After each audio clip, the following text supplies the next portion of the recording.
Olá, meus irmãos. Continuando a falar sobre teologia reformada e comunicação, no vídeo anterior nós falamos sobre Phlegisem, William Tennent, falamos sobre o Log College que ele criou, Gilberto Tennent, falamos sobre a influência destes homens, gradativamente, na formação de pastores, de modo especial, para regiões de fronteira, e como estes homens fizeram um belo trabalho de assistência pastoral, pregando também a necessidade de um avivamento na igreja evangélica dos Estados Unidos, de modo muito especial entre os presbiterianos e os congregacionais.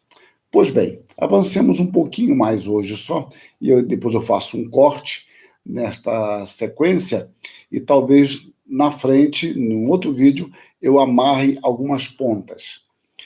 Em maio de 1808, na abertura dos trabalhos da Assembleia Geral da Igreja Presbiteriana, o reverendo Arquibaldo Alexander, muito prestigiado, muito respeitado, ele havia se convertido no grande avivamento de 1789, ele já era pastor da Terceira Igreja Presbiteriana de Filadélfia, né? Desde 1807, ou seja, no ano anterior, quando também ele foi eleito moderador da Assembleia Geral. Então, agora, nós estamos em 1808, e ele prega um sermão, um poderoso sermão, baseado em 1 Coríntios 14, 12, falando da necessidade da Igreja Presbiteriana ter um seminário.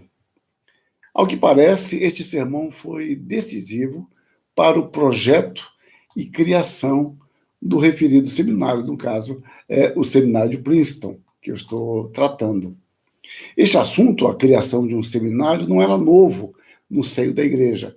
Contudo, ao que parece, nada fora feito de concreto, a coisa ficava sempre numa comissão, tratando, pensando, é necessário, etc., mas não se resolvia a questão.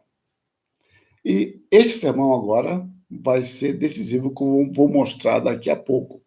Mas o que me interessa mais é estabelecer uma conexão, porque, desta forma, o Log College,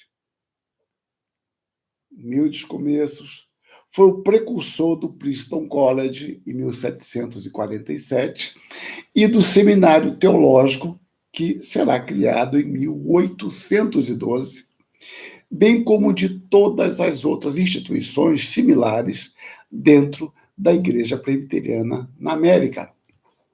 Quanto à necessidade da criação do seminário, leia-se a grande preocupação da Igreja em preparar pastores que pudessem responder à considerada crise sem precedente na Igreja, associada ao modo de viver americano, caracterizado pelo secularismo, deísmo, racionalismo. Isso, aos poucos, ia penetrando a Igreja. Na pauta de suas atenções estava a defesa do cristianismo em geral e, em particular, tendo as Escrituras Sagradas como padrão absoluto. Então, esses elementos vão fomentar, e eu não vou aqui tratar sobre o seminário de Princeton em detalhes, porque não é o caso, dentro das minhas anotações bastante aqui fortuitas, mas o seminário de Princeton vai valorizar firmemente isso, a questão de uma teologia sólida, baseada nos padrões de Westminster, uma fidelidade às Escrituras. Esta vai ser uma marca presente, pelo menos em 100 anos. Em 100 anos. Né? E eu falo pelo menos porque já no início do século XX já tínhamos uma crise, mas pelo menos 100 anos, até a morte, já é um pouco mais de 100 anos, do B.B. Warfield, né, que vai falecer em 1921, que era o grande leão da antiga teologia de Princeton, mas não me cabe aqui tratar sobre isso.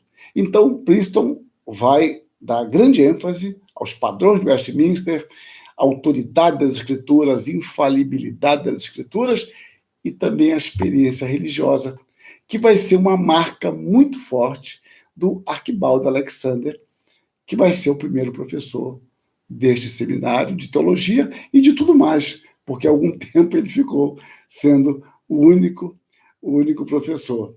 Bom, então, ele pregou em 1808, na Assembleia Geral de 1811, aprova-se, não sem resistência, e é natural isso, a criação do seminário, tendo como propósito formar homens como ministros do Evangelho, que tenham fé sincera e amem cordialmente.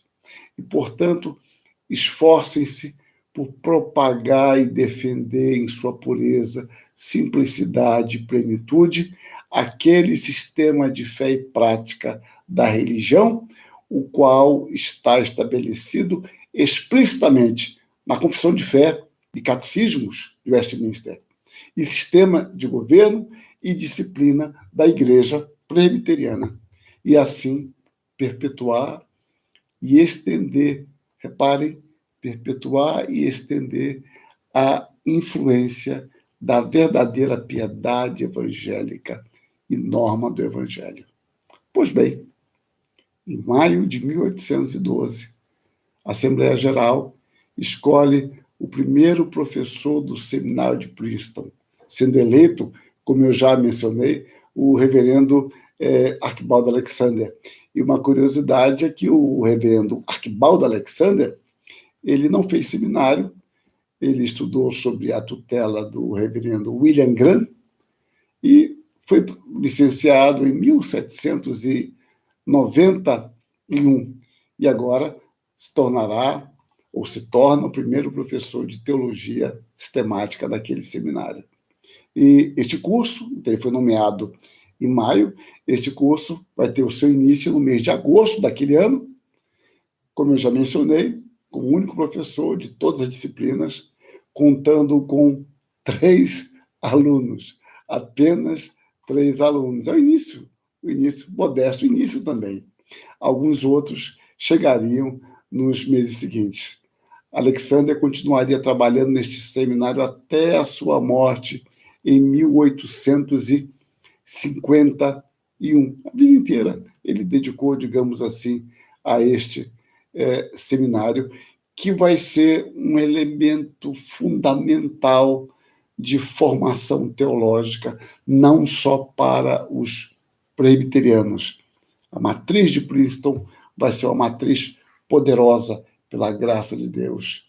E o Brasil, eu quero ver se amarro isso lá na frente, o Brasil vai se beneficiar bastante desse pensamento a partir da chegada dos primeiros missionários. Mas é assunto que provavelmente eu trato num outro vídeo, não na sequência, mas algum outro vídeo mais para frente.